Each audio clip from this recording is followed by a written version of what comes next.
Damai sejahtera saudara-saudariku dalam Kristus Yesus. Ada yang bertanya, kenapa orang Katolik dasar imannya bukan hanya dari kitab suci? Saya tergelitik untuk sedikit berbagi mengenai masalah ini. Mohon kalau ada kekurangan atau yang mau ditambahkan, tuliskan di dalam komen sehingga kita bisa belajar bersama dan saling memperkaya pengetahuan kita.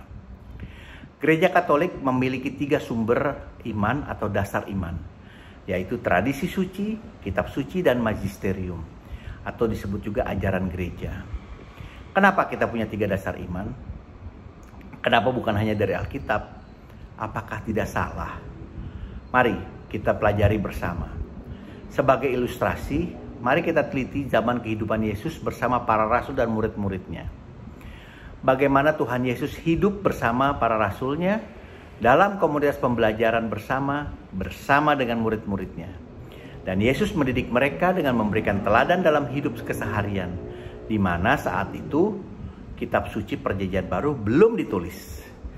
Dari Perjanjian Baru pun kita bisa mengetahui kalau guru dan murid hidup bersama dalam satu komunitas pembelajaran, sehingga murid dapat belajar dari teladan gurunya.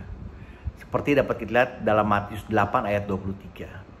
Lalu Yesus naik ke dalam perahu dan murid-muridnya pun mengikutinya. Nah, dapat dikatakan hampir dalam setiap kesempatan mereka selalu bersama. Jadi sejak zaman Yesus dan para rasul, mereka hidup dalam komunitas di mana mereka tinggal dan belajar bersama dari teladan Yesus. Semua yang mereka pelajari dari teladan kehidupan Yesus itu disampaikan secara lisan dari satu murid ke murid lainnya. Memang waktu itu kemampuan mengingat dan menceritakan kembali patut diacungkan jempol, karena dapat dilakukan dengan sangat baik. Hingga suatu saat mereka merasa butuh semuanya itu untuk ditulis, dibukukan menjadi satu kitab suci yang kita miliki saat ini. Walau prosesnya sangat panjang, seperti juga yang kita dapat lihat dalam Lukas 1 ayat 1-4. Theophilus yang mulia, banyak orang telah berusaha menyusun suatu berita tentang peristiwa-peristiwa yang telah terjadi di antara kita, seperti yang disampaikan kepada kita oleh mereka yang dari semula adalah saksi mata dan pelayan firman. Karena itu, setelah aku menyelidiki segala peristiwa itu dengan seksama dari asal mulanya, aku mengambil keputusan untuk membukukannya dengan teratur bagimu, supaya engkau dapat mengetahui bahwa segala sesuatu yang diajarkan kepadamu sungguh benar. Jadi dari sini dapat kita lihat, sebelum dibukukan, semuanya itu diajarkan secara lisan dari mulut ke mulut sebagai suatu tradisi yang ditinggalkan Yesus dan para muridnya. Hal inilah yang dikenal sebagai tradisi suci, sehingga suatu saat dibukukan melalui perjalanan panjang seperti kanonisasi, jadilah kitab suci yang kita miliki saat ini. Salah satu contoh dari tradisi suci yang mereka lakukan dan mereka kemudian ditulis dalam kitab suci dapat kita lihat dalam Kisah 2 ayat 46 sampai dengan 47. Dengan bertekun dan sehati mereka berkumpul tiap-tiap hari dalam bait Allah.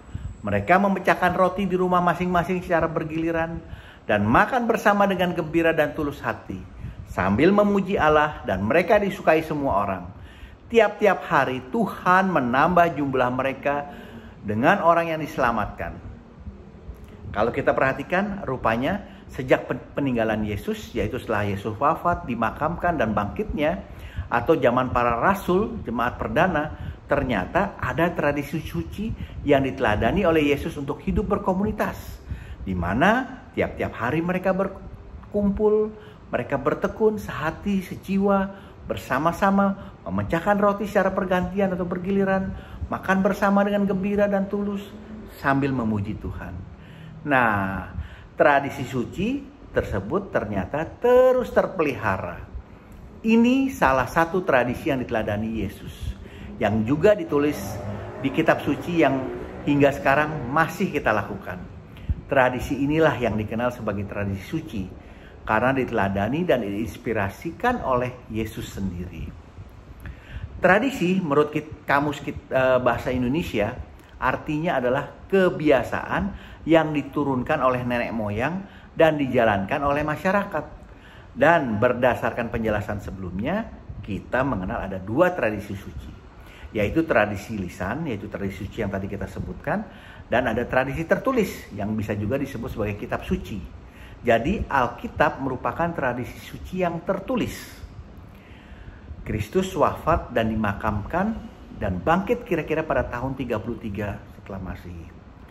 Sementara surat pertama 1 Tesalonika baru ditulis sekitar tahun 49, tahun 50. Bahkan Injil pertama yang ditulis ialah Injil Markus, baru ditulis sekitar tahun 64, tahun 67. Jadi apa yang terjadi di antara tahun-tahun sepeninggalan Yesus, yaitu pada saat Yesus wafat, dimakamkan dan bangkit, sampai dengan ditulisnya kitab suci.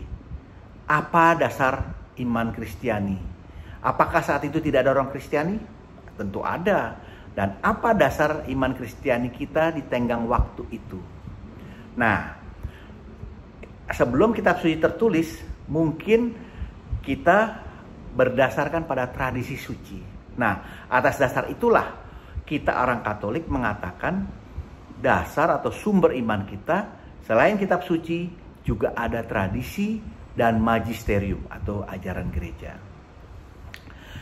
Tadi saya sudah menjelaskan tentang tradisi suci. Kalau kitab suci rasanya sudah tidak perlu dijelaskan atau dibahas lagi, karena kitab suci ya merupakan tradisi suci yang dibukukan dan itu yang kita pegang saat ini. Sekarang apakah magisterium? Secara umum, magisterium adalah wewenang mengajar dari otoritas gereja yang terdiri dari paus dan para uskup dalam persekutuannya. Hal ini mengingatkan kita pada zaman jemaat perdana, di mana bila ada permasalahan yang memerlukan pertimbangan, maka semuanya akan dibawa kepada kelompok 12, kelompok para rasul. Bahkan Paulus sendiri pun membawa permasalahan di jemaatnya kepada kelompok 12 ini untuk memperoleh keputusan. Ini dapat kita lihat pada Kisah 15 ayat 2. Kelompok 12 ini adalah kelompok para rasul yang dikepalai oleh Petrus. Dapat kita baca dalam Kisah 15 ayat 7. Apa bukti Petrus pemimpinnya? Hal ini dapat kita lihat setiap kali nama kelompok 12 disebut, biasanya nama Petrus disebut pertama. Kemudian trio Yakobus, Yohanes, dan Andreas. Lalu kuartet tengah, Filipus, Bartolomeus, Matius, dan Thomas. Baru trio terakhir, Yakobus anak Alfeus, Tadeus, dan Simon. Setelah itu baru kemudian Yudas Iskariot yang berkhianat. Bila disebut itu juga. Ini dapat kita lihat di hampir semua Perjanjian Baru. Salah satunya Kisah 1 ayat 13. Menurut tradisi Yahudi, pemimpin selalu disebut pertama. Maka di sini dapat diketahui bahwa Petruslah kepala dari kelompok 12 ini, yang kita kenal sebagai paus pertama. Ingat, dalam konsili atau sidang Yerusalem, rasul-rasul memberi pertimbangan dan tukar pikiran. Namun saat mengambil keputusan, Petruslah yang memutuskan. Jadi kelompok 12, para rasul ini seringkali jadi pemutus pertimbangan-pertimbangan yang timbul saat itu. Bahkan saat Yudas Iskariot yang mati setelah pengkhianatannya, mereka memutuskan bahwa perlu ada penggantinya agar kelompok 12 ini tetap satu dalam menjadi saksi bagi kebangkitan Yesus.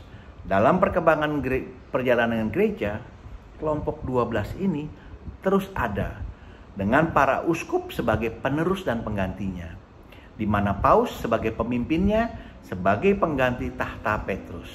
Nah, demikian diskusi kita pada hari ini. Semoga dapat menjadi bahan refleksi yang memperkaya iman Katolik kita, yang akhirnya menambah iman, harapan, dan kasih kita kepada Allah, yang membawa kita kepada kehidupan kekal. Bila ada masukan, mohon berikan komentar Anda. Bila belum subscribe, please subscribe ya. Jangan lupa setelah nonton video ini, di like dan share ke teman-teman. Amin. Tuhan Yesus memberkati.